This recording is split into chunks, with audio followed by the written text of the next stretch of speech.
There's this tradition that many have, people and churches, a tradition of not putting Jesus in the manger, which, given everything we've been looking at, is kind of odd.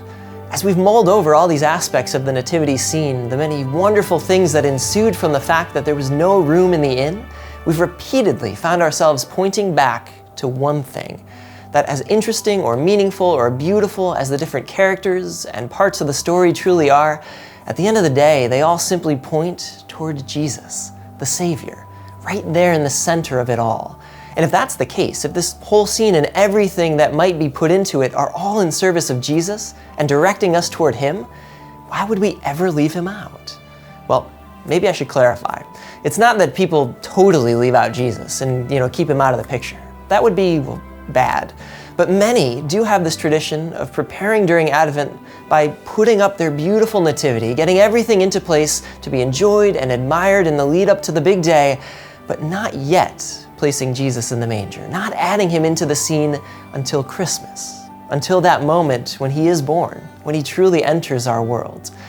Now, the wonderful thing about whichever camp you might fall into with this, either having Jesus there or waiting and adding Him right at Christmas, the wonderful thing is that no matter which way you do it, you're right. If you want to say, I'm putting out the baby Jesus early for all to see because Jesus was already born and nobody's ever taken that away from Him, and what better way to help people begin to prepare for Christmas than letting them see this wonderful thing, the wonderful person we're about to celebrate. If you want to say that, awesome. You're right on the money. But you can also say, well, I think I'll wait. This is our time to anticipate, to prepare, to not just dive right in, but to hold back for just a moment, so that when Christmas comes, we'll put Him out and just revel in how wonderful, how beautiful the newborn Savior is and will always be for our world. I mean, that's right too. They both are. Because in a very Catholic way, we celebrate and we appreciate both the first and the second pieces of that.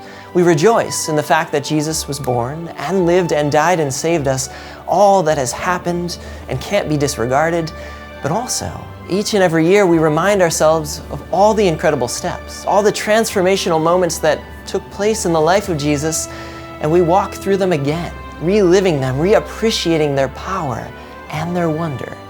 So on Christmas, we relive the unexpected birth of a child in Bethlehem.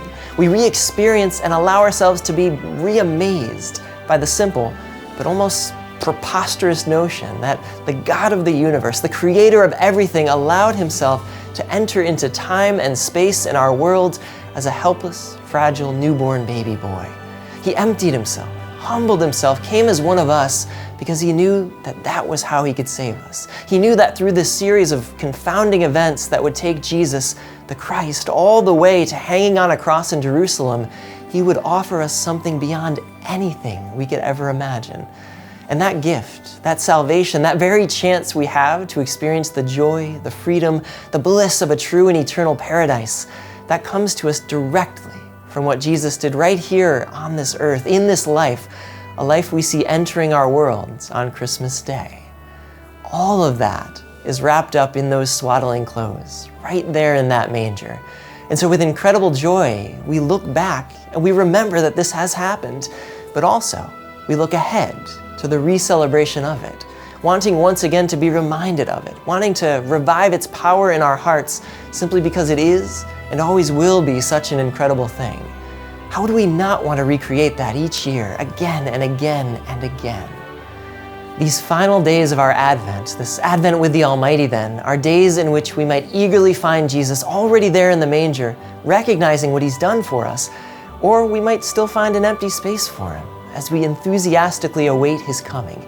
Either way, it should be a time of expectation, a time of excitement, a time in which all of us can both look to recognize the presence of Jesus in our lives right now, and also prime our minds and our hearts for the awe-inspiring celebration, the overwhelming reminder that we get to experience again this Christmas and on each Christmas day. Jesus, our Christ, our Messiah, our Savior, He has come. He is born into our world. And among the many things we might find joy in this Christmas, it's Jesus who should always get top billing. So in these last few Advent days, look to that nativity, one in which Jesus can be both already laid in the manger and not quite there yet.